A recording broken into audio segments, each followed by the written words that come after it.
In the quiet suburban town of Maplewood, nothing ever seemed out of place. It was the kind of town where neighbors waved across white picket fences, children rode their bikes to school, and everyone knew everyone else's name. And at the heart of this close-knit community stood Maplewood High School.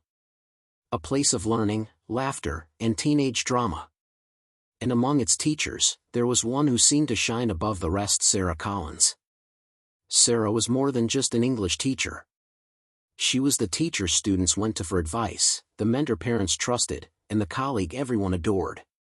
Her warm smile, her calm voice, and her tireless dedication made her one of Maplewood's most beloved figures. But on a chilly Friday evening in March, everything changed.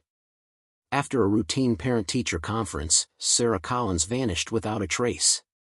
And what began as a simple missing person case soon unraveled into one of the darkest, most shocking scandals Maplewood had ever seen. This is True Crime Uncovered. And today, we're diving deep into the vanishing of Sarah Collins. Sarah Collins was 32 years old. She had taught English at Maplewood High for nearly 8 years. To her students, she was inspiring and passionate about books and literature. She made Shakespeare feel like something out of real life. To her colleagues, she was dependable. The one who volunteered for extra tutoring sessions, helped organize school plays, and never missed a staff meeting. And to the parents, she was trustworthy. The kind of teacher they hoped their kids would have every year. Sarah lived alone in a small townhouse just 10 minutes from the school. She had recently gone through a quiet breakup with her college sweetheart, Eric, but friends said she was finally moving on. She'd started running in the mornings again.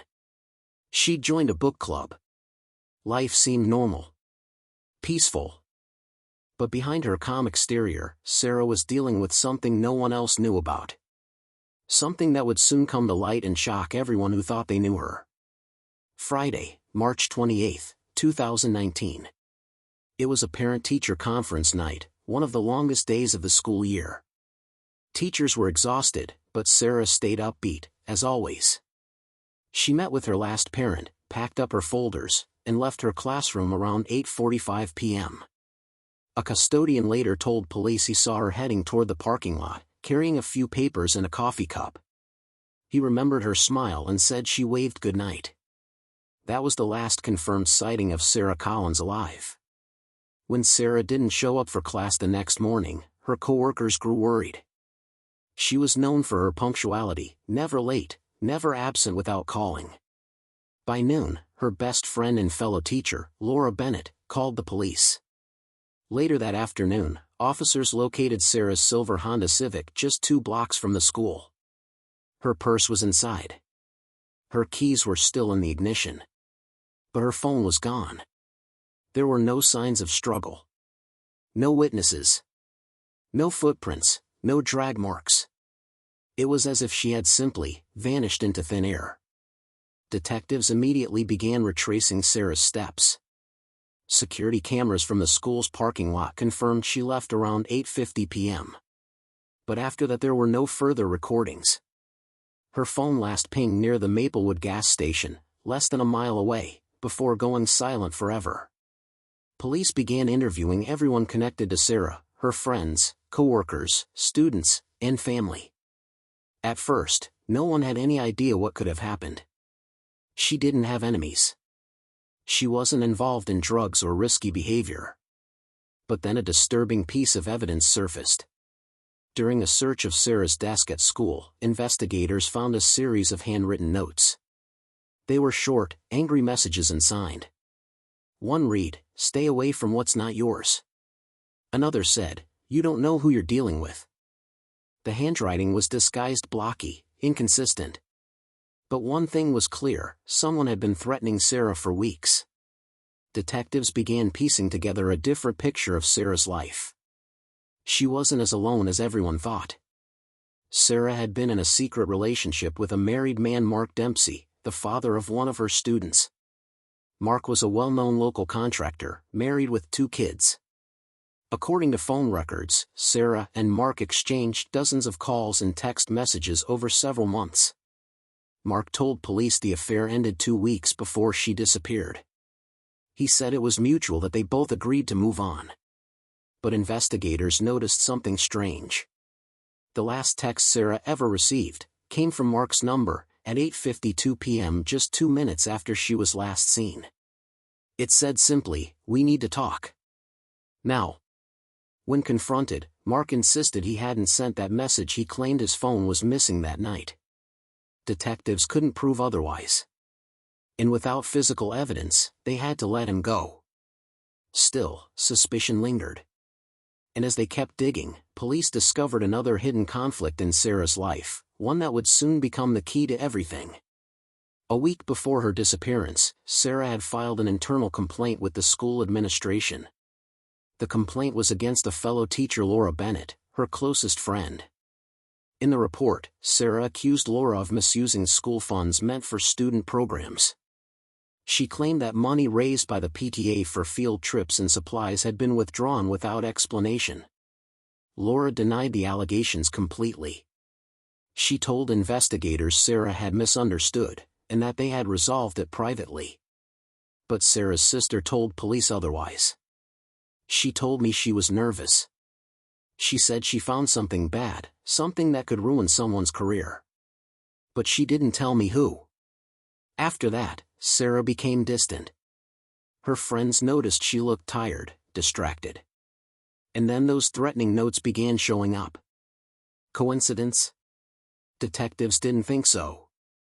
As the days turned into weeks, the small town of Maplewood was in chaos.